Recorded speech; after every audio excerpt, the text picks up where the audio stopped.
Bulletin में सबसे पहले आपको बताएं, पाकिस्तान खित्ते में अमन के लिए कोशा। अमरीका और ईरान के दरमियान फौरी जंग बंदी और मशरक़ वुस्ता में पायदार अमन के लिए नया मुजवज़ा मनसूबा पेश कर दिया। खबर रसाई इदारे रॉयटर्स के मुताबिक अमरीका और ईरान को अमन मनसूबे का मुसवदा मौसूल हो गया है। रिपोर्ट के मुताबिक फील्ड मार्शल सैयद आसिम मुनीर ने अमरीकी नायब सदर JD वेंस, ट्रंप के नुमाइंदा खुसूसी स्टीव विटकॉफ और ईरानी वज़ीर ख़ारजा अब्बास अराग़ची से राबते किए। अमन मनसूबे का खाका पाकिस्तान ने तैयार किया, जो 2 मरलों पर मुश्तकिल है। पहले मरले में फौरी जंग बंदी होगी और आबनाए हुर्मुज़ को खोल दिया जाएगा। दूसरे मरले में 15 से 20 दिन के अंदर एक जामे मुआहदे को हतमी शक्ल दी जाएगी। मुमकिना मुआहदे को आर्जी तौर पर इस्लामाबाद अकॉर्ड का नाम दिया गया है। हतमी मुज़ाकरात इस्लामाबाद में मुतवक्किल हैं। रिपोर्ट के मुताबिक मुआहदा तय होने की सूरत में ईरान एटमी हथियारों से दस्तबरदार होकर अपने एटमी प्रोग्राम को महदूद करेगा। बदले में ईरान पर आयद पाबंदियां नरम की जाएंगी और मुंजमद असासे बहाल किए जाएंगे। मुआहदे में आबनाए हुर्मुज़ के लिए एक इलाकाई फ्रेमवर्क भी शामिल होगा। तो आपको बताएं, इस हवाले से पाकिस्तान खित्ते में अमन के लिए कोशा है। अमरीका और ईरान के दरमियान फौरी जंग बंदी और मशरक़ वुस्ता में पायदार अमन के लिए नया मुजवज़ा मनसूबा पेश कर दिया गया है। रॉयटर्स के मुताबिक अमरीका और ईरान को अमन मनसूबे का मुसवदा मौसूल हो गया है। रिपोर्ट के मुताबिक फील्ड मार्शल सैयद आसिम मुनीर ने अमरीकी नायब सदर JD वेंस, ट्रंप के नुमाइंदा खुसूसी स्टीव विटकॉफ और ईरानी वज़ीर ख़ारजा अब्बास अराग़ची से राबते किए।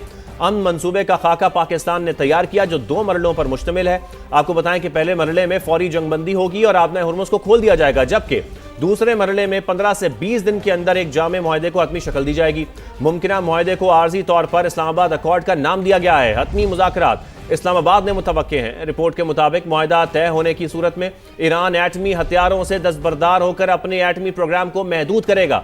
बदले में ईरान पर आयद पाबंदियां नरम की जाएंगी और मुंजमद असासे बहाल किए जाएंगे। इसके साथ साथ मुआहदे में आबनाए हुर्मुज़ के लिए एक इलाकाई फ्रेमवर्क भी शामिल होगा।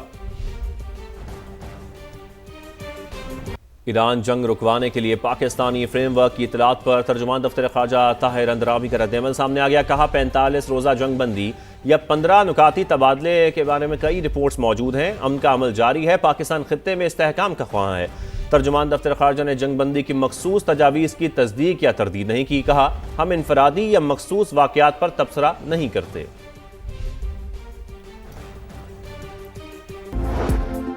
पेट्रोलियम मसनूआत की कीमतों में इजाफे का मामला कौमी असम्बली में ज़ेर बहस। वज़ीर ख़जाना मोहम्मद औरंगज़ेब ने कहा कि जंगी सूरत हाल का सामना है। हुकूमत की कोशिश है कि अवाम पर कम से कम बोझ डाला जाए।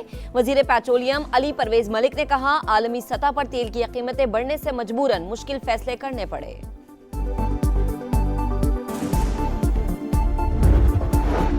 पंजाब हुकूमत ने मार्केट जल्द बंद करने की तजवीज़ मुस्तरद कर दी। ज़राए के मुताबिक मार्केट्स रात 10 बजे तक खुली रखने पर इत्तफाक। गुड्स ट्रांसपोर्टर्स और हुकूमत में किरायों में इजाफे पर डेडलॉक बरकरार। गुड्स ट्रांसपोर्टर्स ने हुकूमती तरीक़ाकार के तहत सब्सिडी लेने से इनकार कर दिया।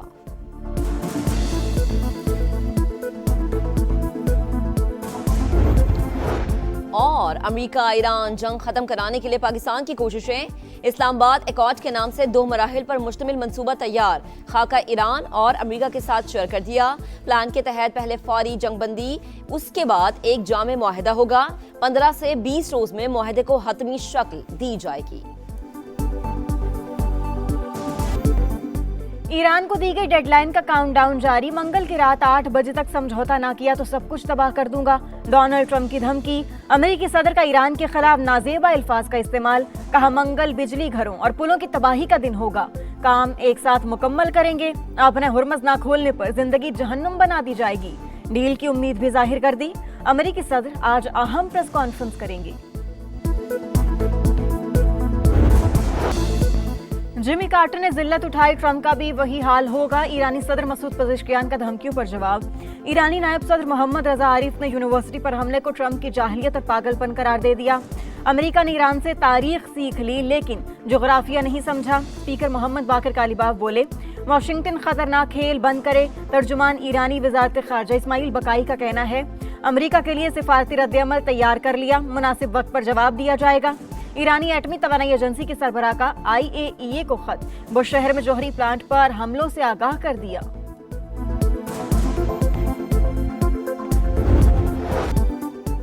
डेडलाइन खत्म होने से पहले अमेरिकी और इसराइली जंगी जुनून में मजीद शिद्दत आ गई। IRGC के इंटेलिजेंस चीफ मजीद खादमी शहीद। ईरानी मीडिया ने तस्दीक कर दी। तेहरान में शदीद बमबारी, मजीद 15 शहरी शहीद। जांबाक अफराद की तादाद 49 हो गई। जनूबी तेहरान में 6 बच्चों समेत 23 शहरी शहीद हुए। कुम में 5 और साहिली शहर बंदरलंगा में 6 शहादतें, मुताद्दिद जख्मी। ईरान के एक और पेट्रोकेमिकल प्लांट पर बमबारी। ईरानी फौज ने पुलों और पेट्रोकेमिकल तनसीबात पर हमलों का जवाब दे दिया। हिफा में जेट फ्यूल फराहम करने वाली रिफाइनरी तबाह कर दी। ईरानी फौज के तर्जुमान की प्रेस कॉन्फ्रेंस, पास दौरान इनकलाब की भी जवाबी वार। सेहूनी रियासत पर मिसाइल दाग दिए, 4 इसराइली फौजी हलाक, मुताद्दिद जख्मी। इमारत मलबे के ढेर में तब्दील। मशरिक़ वस्ता भी ईरान के निशाने पर। यूएई के शहर अल-फुजैरा में टेलीकॉम बिल्डिंग पर ड्रोन हमला, जानी नुकसान नहीं हुआ। कुवैत पर मिसाइल और ड्रोन हमले में 6 अफराद जख्मी। बगदाद एयरपोर्ट के करीब भी आग भड़क उठी। सऊदी फोर्सेस का मजीद 2 ड्रोन गिराने का दावा।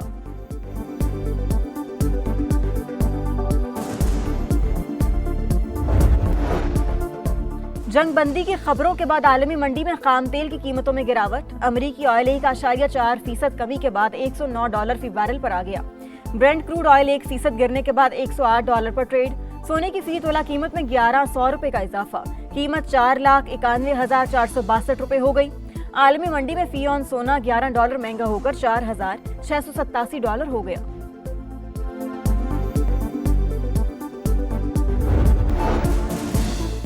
बारिशों का नया सिस्टम पाकिस्तान पहुंच गया। आज रात से पंजाब, बलूचिस्तान और अंदरूनी सिंध समेत मुल्क के बेशतर इलाकों में बादल जमकर बरसने की पेशगोई। कई मकामात पर अर्बन फ्लडिंग का खदशा। मुतालिका महकमे अलर्ट। कराची में बूंदाबांदी के बाद मौसम खुशगवार।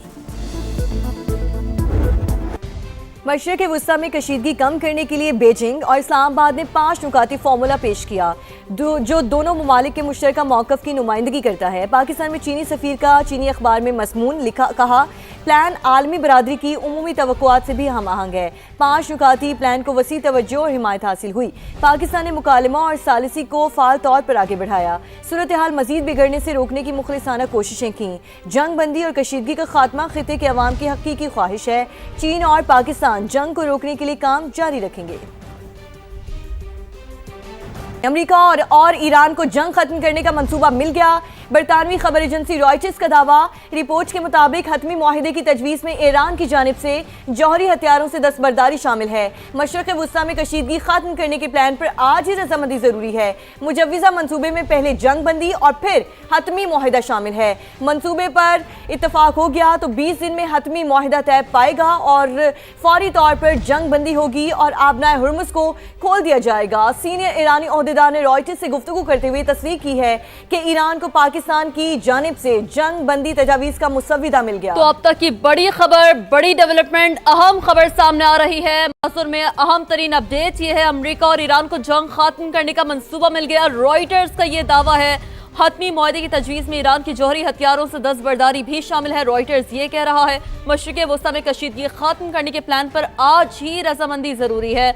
मुजव्विज़ा मंसूबे में पहले जंग बंदी और फिर हतमी मुआहदा शामिल है। रॉयटर्स के मुताबिक मंसूबे पर इत्तफाक हो गया तो 20 दिन में हतमी मुआहदा तय पाने की राह हमवार होगी।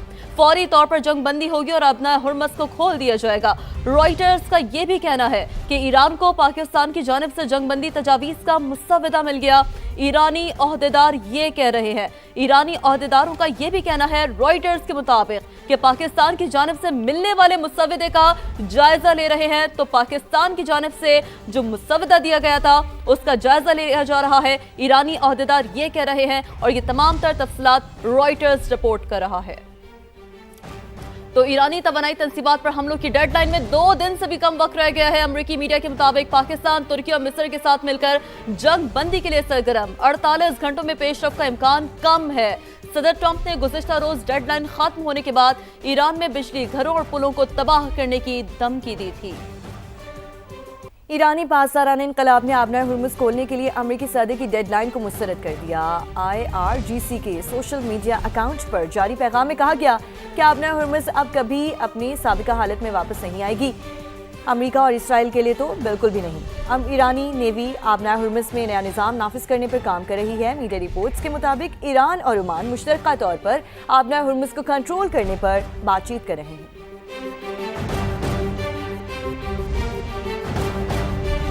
ईरान को जंग बंदी पर मजबूर करने के लिए अमेरिका और इसराइल ने हमले तेज कर दिए। बमबारी में शहीद होने वाले शहरियों की तादाद 34 हो गई। ईरानी मीडिया के मुताबिक तेहरान में मुतादिद मकामात पर बम गिराए गए। 6 बच्चों समेत 30 शहरियों ने जामे शहादत नोश किया। कुम में 5 और साहिली शहर बंदर नंगा में 6 शहरी अमरीकी और सिहूनी सिफाहियत का निशाना बने। तेहरान की शरीफ यूनिवर्सिटी पर भी बमबारी की गई, जिससे इमारत को शदीद नुकसान पहुंचा। बैरूत में रिहायशी इमारत पर हमले में 8 अफराद शहीद और 55 जख्मी हो गए। ईरान का भरपूर जवाबी वार, इसराइल पर मिसाइलों की बारिश कर दी। हेफा में कई अहम तंसीबात मलबे का ढेर, 4 इसराइली हलाक, मुतादिद जख्मी। तल अबीब में 15 मकामात पर ईरानी मिसाइल अहदाफ पर गिरे, 1 इसराइली जख्मी, कई इमारतें तबाह हो गईं। वाटर लाइन फटने से पानी घरों में दाखिल हो गया, जगह जगह धुएं के बादल। मुत्तहिदा अरब अमारात के शहर अल फुजैरा में टेलीकॉम बिल्डिंग पर ड्रोन हमला किया गया। अमाराती फोर्सेस ने अबू धाबी में इंडस्ट्रियल जोन पर मिसाइल हमला नाकाम बना दिया। मलबा गिरने से इलाके को नुकसान पहुंचा। सऊदी अरब में भी 2 ड्रोन्स मार गिराए।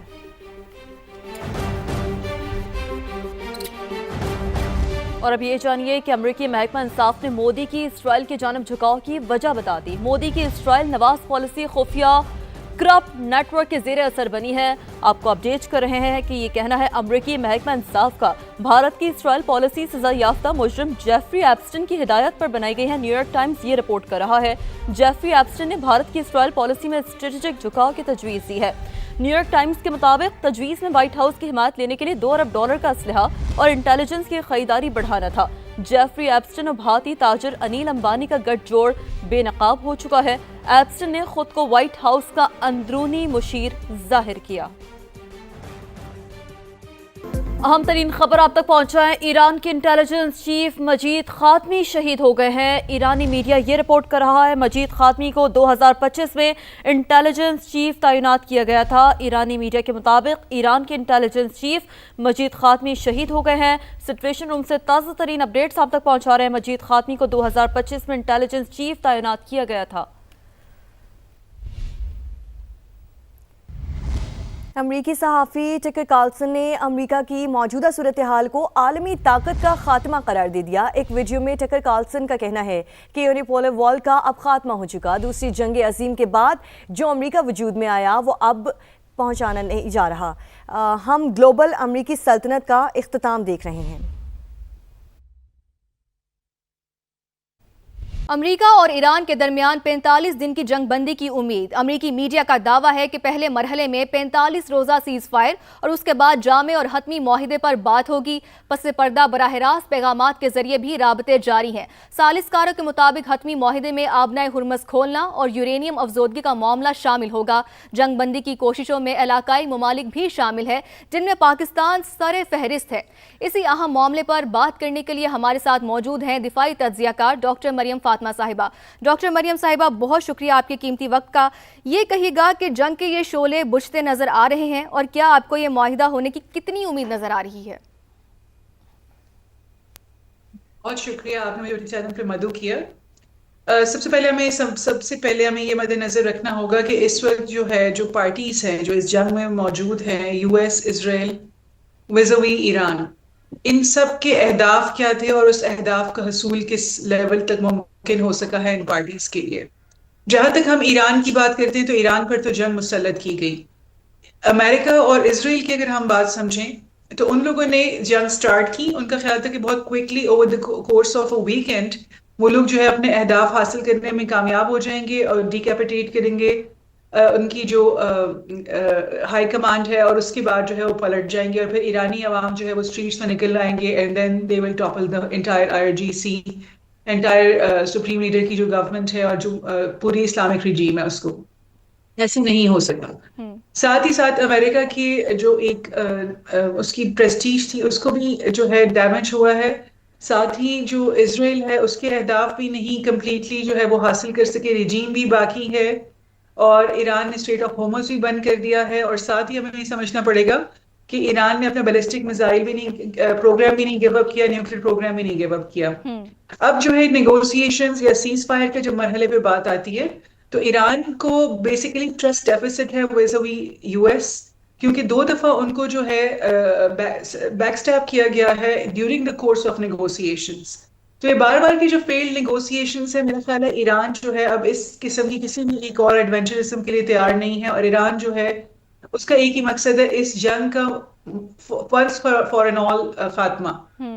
तो ये सब जब तक ईरान के पॉइंट पर जब तक ये लोग नहीं आ जाते तो तब तक मेरा ख्याल है जंग कंटिन्यूड रहेगी। सबसे इंपॉर्टेंट पॉइंट ये है कि ट्रम्प साहब जो है वो अनस्टेबल हैं और उनके ऊपर ट्रस्ट नहीं किया जा सकता। वो एक तरफ 15 पॉइंट पीस प्रपोजल दे रहे थे, दूसरी तरफ जो है फार्ग आइलैंड के ऊपर जो है बूट्स ऑन ग्राउंड उतारने की बातें कर रहे थे। तो इस सारी सूरत हाल के पेश नजर से मेरा ख्याल है ईरान का जो है वो शदीद जो है ट्रस्ट डेफिसिट है और वो किसी भी ऐसे पॉइंट पर राजी नहीं होगा जहां बार बार उसको जो है एस्केलेट करके किसी एक नए कॉन्फ्लिक्ट की तरफ धकेला जाए। हर 6 महीने के बाद तो उन पर हमला हो जाता है, कभी उनके इंटरनल जो ग्रुप्स हैं उनको असलहा दे देकर जो है गवर्नमेंट के खिलाफ वायलेंस और प्रोटेस्ट करने पर उकसाया जाता है। और ये सारी सूरत हाल के पेश नजर आप समझिए कि ईरान का हदफ है कि वो अपनी सेंटिटी, इंटेग्रिटी, अपनी सॉवरेनिटी को इंश्योर करे और आने वाले दिनों में इंड्योर करे। बिल्कुल तो डॉक्टर ईरान का मोहित जो साहिबा, सारा जैसे कि आप strategy अभी है ये वो कह different रही हैं है। कि ईरान की स्ट्रेटजी तो डिफरेंट है, उस पर भी हम बात करते हैं। जैसे कि आप कह रही हैं कि ट्रंप के ऊपर एतमाद बिल्कुल भी नहीं है, ना ही ईरान का, और अगर अब हम देखते हैं तो अमेरिका के अंदर से ही आवाज़ें उठ रही हैं सदर ट्रंप के खिलाफ। खुदा न खास्ता अगर मुआहिदा नहीं होता और सीज फायर नहीं होता तो क्या ट्रंप के खिलाफ मुआवजा हो सकता है? देखिए, मुझे तो इंटरनल मामलात अमेरिका की मेरी समझ से बाहर हैं। जिस तरह का उनका अभी एक प्रेसिडेंट के ऑफिस में एक शख्सियत मौजूद है, जिस किस्म के वो अल्फाज इस्तेमाल करते हैं, अनडिप्लोमेटिक और पॉलिटिकली इनकरेक्ट इस्तेमाल करते हैं अल्फाज। कल उनकी जो ट्वीट्स थी वो हम सब ने देखी हैं, किस किस्म की वो एक ह्यूमिलिएटिंग जो है अल्फाज का चुनाव है। मेरा ये ख्याल है कि कोई भी प्रेसिडेंट ऑफिस में नहीं तब तक सरवाइव कर सकता यूएसए के अंदर जब तक यूएस एस्टैब्लिशमेंट उसकी बैक पर ना हो। तो क्या ये जो ट्रम्प साहब हैं ये सिर्फ एक फ्रंटमैन के तौर पर हैं या नहीं है, ये एक बहुत इंपॉर्टेंट पॉइंट है जिसके ऊपर मैं बार बार गौर करती हूँ और जिसका जवाब मुझे अभी तक नहीं मिल सका। हाँ, अमेरिकन अवाम के लिए जाहिर है एक दुख का मकाम इसलिए है कि वो जिस डेमोक्रेटिक, इंक्लूसिव, ह्यूमन राइट्स से रिलेटेड जो उनका एक स्टैंड था और जितना वो अपने गवर्नमेंट को ट्रस्ट करते थे कि वो हमेशा एक प्रिंसिपल स्टैंड के लिए खड़ी होगी, वो सब का सब जो एक, चाहे वो सिलेक्टिवली खड़ी होती थी लेकिन एक फसाड था जो उन्होंने क्रिएट किया था, वो बहुत बुरी तरह क्रम्बल कर गया है, वो टूट फूट का शिकार है। और अमेरिकन अवाम इस वक्त इस जंग को जो है अमेरिका की जंग नहीं समझ रहे बल्कि वो इजराइल की जंग समझ रहे हैं। एंड साथ ही साथ अमेरिका के अपने अंदर से इंस्टीट्यूशनल वॉइसेस आ रहे हैं, जैसे उनकी काउंटर टेररिज्म डिपार्टमेंट के हेड थे, उन्होंने रिजाइन किया और उनको ईरान की जंग के ऊपर जो है वो एतराज़ात थे। और साथ ही साथ CIA के अंदर से भी ऐसे आवाज़ें उठी हैं जिसमें ये समझ में आती है कि Iran was not posing any immediate threat to US। तो इसलिए ये जो तमाम जंग की शुरुआत थी ये अमेरिकन अवाम के फेवर में नहीं थी। हाँ, एक कोई भी अगर एक कोई ऐसा ग्रुप है जो कि पीछे है और इसको बैकिंग मौजूद है, प्रेसिडेंट ट्रम्प को उनकी हिमा पर ये सारी जंग स्टार्ट करनी पड़ी, तो एनीवेज उसके यही नताइज हैं हमारे सामने कि अमेरिका जो है वो अपने ऑब्जेक्टिव्स के हुसूल में नाकाम रहा। अमेरिका जो है वो एग्जॉस्ट हो नाकाम रहा है। साथ ही साथ अमेरिका की जो एक उसकी प्रेस्टीज थी उसको भी जो है डैमेज हुआ है। साथ ही जो इजराइल है उसके अहदाफ भी नहीं कंप्लीटली जो है वो हासिल कर सके, रिजीम भी बाकी है और ईरान ने स्ट्रेट ऑफ होर्मुज़ भी बंद कर दिया है। और साथ ही हमें समझना पड़ेगा कि ईरान ने अपना बैलिस्टिक मिसाइल भी नहीं प्रोग्राम भी नहीं गिव अप किया, न्यूक्लियर प्रोग्राम भी नहीं गिव अप किया। अब जो है नेगोशिएशंस या सीज फायर के जो मरहले पे बात आती है तो ईरान को बेसिकली ट्रस्ट डेफिसिट है विज़-अ-वी US, क्योंकि 2 दफा उनको जो है बैकस्टैप किया गया है during the course of negotiations. तो ये बार बार की जो फेल्ड नेगोशिएशंस है, मेरा ख्याल है ईरान जो है अब इस किस्म की किसी भी एक और एडवेंचरिज्म के लिए तैयार नहीं है और ईरान जो है उसका एक ही मकसद है, इस जंग का वंस फॉर एन ऑल खात्मा। तो ये सब जब तक ईरान के पॉइंट पर जब तक ये लोग नहीं आ जाते तो तब तक मेरा ख्याल है जंग कंटिन्यूड रहेगी। सबसे इंपॉर्टेंट पॉइंट ये है कि ट्रम्प साहब जो है वो अनस्टेबल हैं और उनके ऊपर ट्रस्ट नहीं किया जा सकता। वो एक तरफ 15 पॉइंट पीस प्रपोजल दे रहे थे, दूसरी तरफ जो है फार्ग आइलैंड के ऊपर जो है बूट्स ऑन ग्राउंड उतारने की बातें कर रहे थे। तो इस सारी सूरत हाल के पेश नजर से मेरा ख्याल है ईरान का जो है वो शदीद जो है ट्रस्ट डेफिसिट है और वो किसी भी ऐसे पॉइंट पर राजी नहीं होगा जहां बार बार उसको जो है एस्केलेट करके किसी एक नए कॉन्फ्लिक्ट की तरफ धकेला जाए। हर 6 महीने के बाद तो उन पर हमला हो जाता है, कभी उनके इंटरनल जो ग्रुप्स हैं उनको असलहा दे देकर जो है गवर्नमेंट के खिलाफ वायलेंस और प्रोटेस्ट करने पर उकसाया जाता है। और ये सारी सूरत हाल के पेश नज़र आप समझिए कि ईरान का हदफ है कि वो अपनी सेंटिटी, इंटेग्रिटी, अपनी सॉवरेनिटी को इंश्योर करे और आने वाले दिनों में इंड्योर करे। बिल्कुल तो डॉक्टर ईरान का मरीम जो साहिबा, सारा जैसे कि आप स्ट्रैटेजी अभी है ये वो कह रही डिफरेंट हैं है। कि ईरान की स्ट्रैटेजी तो डिफरेंट है, उस पर भी हम बात करते हैं। जैसे कि आप कह रही हैं कि ट्रंप के ऊपर एतमाद बिल्कुल भी नहीं है, ना ही ईरान का। और अगर अब हम देखते हैं तो अमेरिका के अंदर से ही आवाज़ें उठ रही हैं सदर ट्रंप के खिलाफ। खुदा न खास्ता अगर मुआहिदा नहीं होता और सीज फायर नहीं होता तो क्या ट्रंप के खिलाफ मुआवजा हो सकता है? देखिए, मुझे तो इंटरनल मामलात अमेरिका की मेरी समझ से बाहर हैं। जिस तरह का उनका अभी एक प्रेसिडेंट के ऑफिस में एक शख्सियत मौजूद हैं, जिस किस्म के वो अल्फाज इस्तेमाल करते हैं, अनडिप्लोमेटिक और पॉलिटिकली इनकरेक्ट इस्तेमाल करते हैं अल्फाज। कल उनकी जो ट्वीट्स थी वो हम सब ने देखी हैं, किस किस्म की वो एक ह्यूमिलिएटिंग जो है अल्फाज का चुनाव है। मेरा ये ख्याल है कि कोई भी प्रेसिडेंट ऑफिस में नहीं तब तक सरवाइव कर सकता यूएसए के अंदर जब तक यूएस एस्टैब्लिशमेंट उसकी बैक पर ना हो। तो क्या ये जो ट्रंप साहब हैं ये सिर्फ एक फ्रंटमैन के तौर पर हैं या नहीं है, ये एक बहुत इंपॉर्टेंट पॉइंट है जिसके ऊपर मैं बार बार गौर करती हूँ और जिसका जवाब मुझे अभी तक नहीं मिल सका।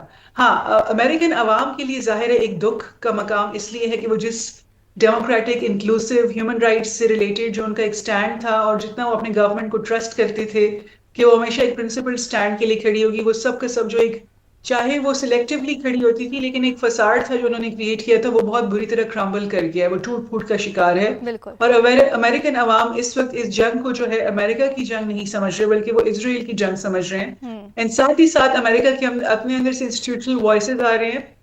जैसे उनके काउंटर टेररिज्म डिपार्टमेंट के हेड थे, उन्होंने रिजाइन किया और उनको ईरान की जंग के ऊपर जो है वो एतराज़ात थे। और साथ ही साथ CIA के अंदर से भी ऐसे आवाज़ें उठी हैं जिसमें ये समझ में आती है कि Iran was not posing any immediate threat to US। तो इसलिए ये जो तमाम जंग की शुरुआत थी ये अमेरिकन अवाम के फेवर में नहीं थी। हाँ, एक कोई भी अगर एक कोई ऐसा ग्रुप है जो कि पीछे है और उसको बैकिंग मौजूद है, प्रेसिडेंट ट्रंप को उनकी हिमा पर ये सारी जंग स्टार्ट करनी पड़ी। तो एनीवेज उसके यही नताइज हैं हमारे सामने कि अमेरिका जो है वो अपने ऑब्जेक्टिव्स के हुसूल में नाकाम रहा।